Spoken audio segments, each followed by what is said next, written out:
G'day, and welcome to another episode of Stocks to Watch. My name is John Franklin, an experienced geo and your host. Now today we're joined by Mark Shimell, the VP of Exploration at Star-Diamond Corp. Now Star-Diamond is a Canadian exploration company focused on advancing one of the world's largest undeveloped natural diamond resources. Mark, welcome to the show. Thank you very much. If we start off with your flagship asset, the Star-Orion South Diamond Project in Western Canada, could you give viewers a brief background of what's going on there and why is it significant for Star-Diamond Corp? Before we continue, be sure to subscribe to our channel and ring the bell to get notified about our latest videos. So at the moment, we are busy, getting ready to update the pre-feasibility study and the feasibility study. We have had a historic feasibility study done in the past. We had a completed preliminary economic assessment in 2018, which showed the project to be very favorable. We've developing the project with two major kimberlites, the Orion South kimberlite and the Star kimberlite. And the Star kimberlite will be mined first, followed by Star. And in between doing these things, we'll also be making sure all our environmental permits and our environmental impact statements up to date as well, so that we're ready to go for construction approvals at the end of the feasibility study. Great. Okay, so you've already done the PEA, and you've updated your mineral resource estimate last year, I saw. So you're saying that the next step here is to jump into this pre-feasibility study. Could you give us a bit of a run through of, I guess, layman's terms, how the PFS or pre-feasibility study works and the steps taken? Yes, so you've got to complete a number of important parts. So, the main part to start with is geotechnical and hydrogeological updates in the engineering. So you want to make sure that you know what your pit slope analysis is completed, and then your water management strategy. Then you've got to complete your mine design and then your equipment selection.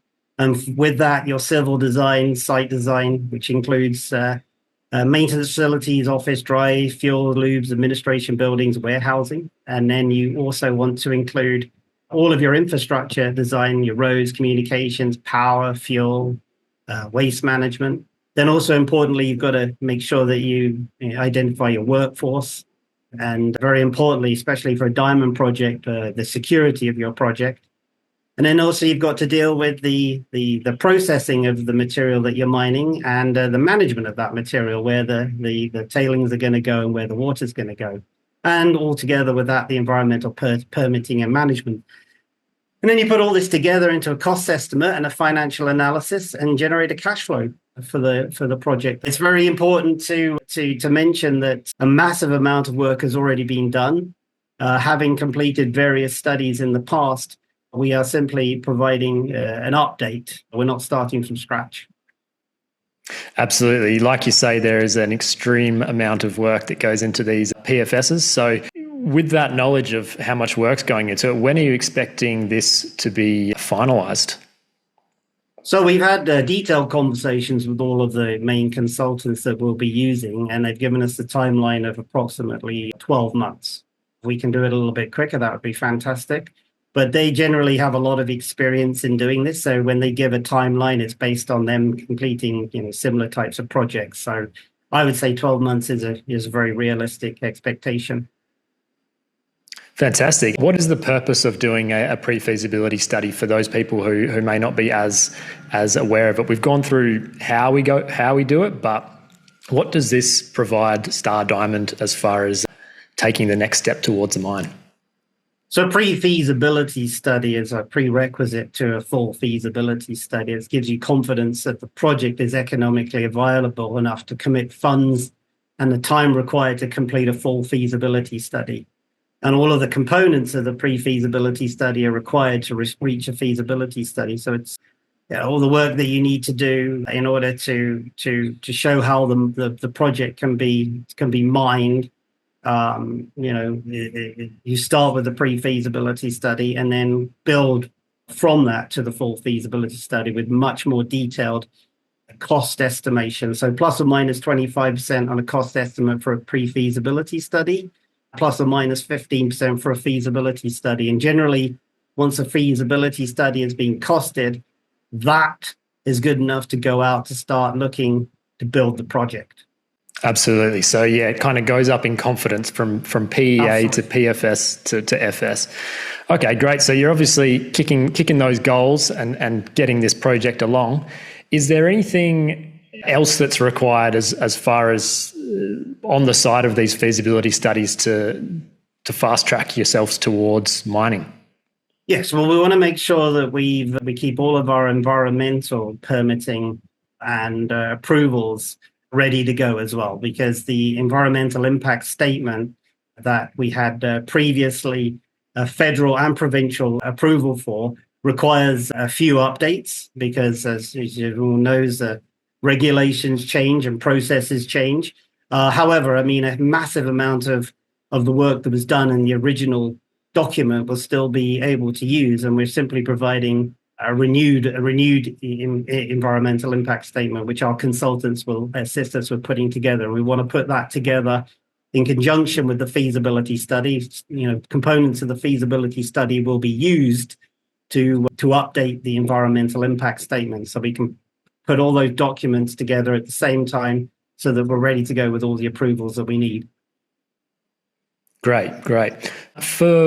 I guess for viewers that are more used to listening to gold or maybe copper projects and valuing things in ounces and that, could you give viewers a bit of an idea of the quality of this project as far as the quality of the diamonds and the size?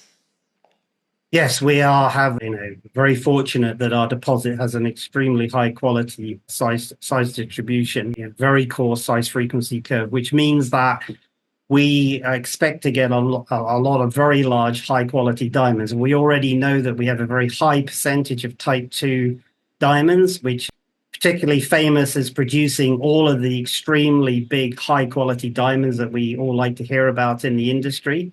We're on a par with, producers, at the moment. We expect, to generate those diamonds, as production occurs.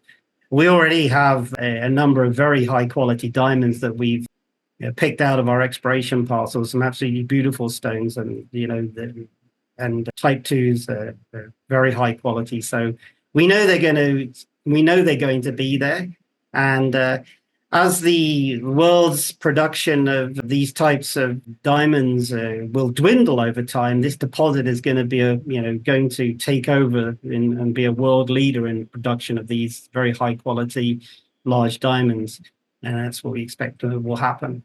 Absolutely. And as far as these are natural diamonds, they're not your lab grown type of area of the business. How are you kind of defending yourself against the lab-grown species? Like, is there a premium that your resource is giving that the lab-grown cannot kind of? Well, I mean, lab-grown diamonds are, exactly as they're described. They're diamonds grown in the lab, and whereas they have the appearance of being a real diamond, they're not. They're artificially manufactured, and their value is dwindling considerably. In fact, the value of natural diamonds continues to rise against lab-grown diamonds as people understand, how common a lab-grown diamond is becoming. I mean, you can buy lab-grown diamonds, very, very large, high-quality appearing lab-grown diamonds for costume jewelry prices now. And there's no magic about owning a lab-grown diamond outside of the real jewelry industry. I mean, just like you can buy crystal jewelry, you can also, the lab-grown diamonds will have a place at the moment, but they're not a real diamond. And I sort of say, if you're giving somebody something, you want to give them something that has a long-lasting value. A real diamond, you can't beat a real diamond. It's going to keep its value. It's from the earth. It wasn't produced in a steel container somewhere in the world. It's just a completely different commodity. Although it looks the same, it just isn't the same. Absolutely. As they say, diamonds are forever. And it's certainly not an investment. A lab-grown diamond is not a good investment at all. You're you're losing money as soon as you've bought it, whereas a high quality, good natural diamond is going to keep its value, and it's, you know, going to maintain its, you know, it's got a story behind it. Definitely, I agree. The natural diamond space is never going away, and it's always going to hold a place there. Now, going back onto the resource, you mentioned that you were going to be mining the Orion South kimberlite pipe before the Star kimberlite. Can you just give us a reason as to why you made that decision? Yes, so Orion South, the kimberlite in Orion South, just like Star kimberlite, is buried under glacial overburden, but the depth to the kimberlite is considerably less at Orion South than Star. 90 meters Orion Star, 120 plus meters at 90 meters at Orion South, 120 meters plus at Star. So you're going to get to the ore a lot quicker at Orion South, but also when the specific kimberlite that you're going to be mining first at Orion South is some of the coarsest, highest quality and highest grade kimberlite that we have anywhere in the Fort Alacorn. So not only are you getting to the kimberlite quicker, you're getting to some of the best and most valuable kimberlite, which also has the potential to produce some very large, high quality stones as well, the kimberlite breccias. And of course, what this is going to do is you're going to have smaller pre-production capital mining Orion South first, and you're going to have a faster payback, and then you're hopefully going to generate some of these very high quality, large type 2 diamonds early on in your production, you know, so which is really going to augment the finances and financial situation of the project and provide the diamonds that we've been talking about. Absolutely. And speaking of financing, as a final question, how are you going about, or do you have any ideas of how you're going to finance this project? Yes, we have in place, you know, a deal with Spirit Resources where they're going to provide us with the initial capital to complete the pre-feasibility study, and then with additional financing to come, which would be more than enough to complete the feasibility study as well. Great. Okay. Well, thanks a lot for your time, Mark. If anyone wants to invest in Star Diamond, what exchange can they invest in it? We're on the TSX. The ticker is DIAM. Great. Okay. Well, looking forward to following you and catching up with you again soon, Mark. Have a good one. Thank you very much indeed. Thank you for your time. Cheers.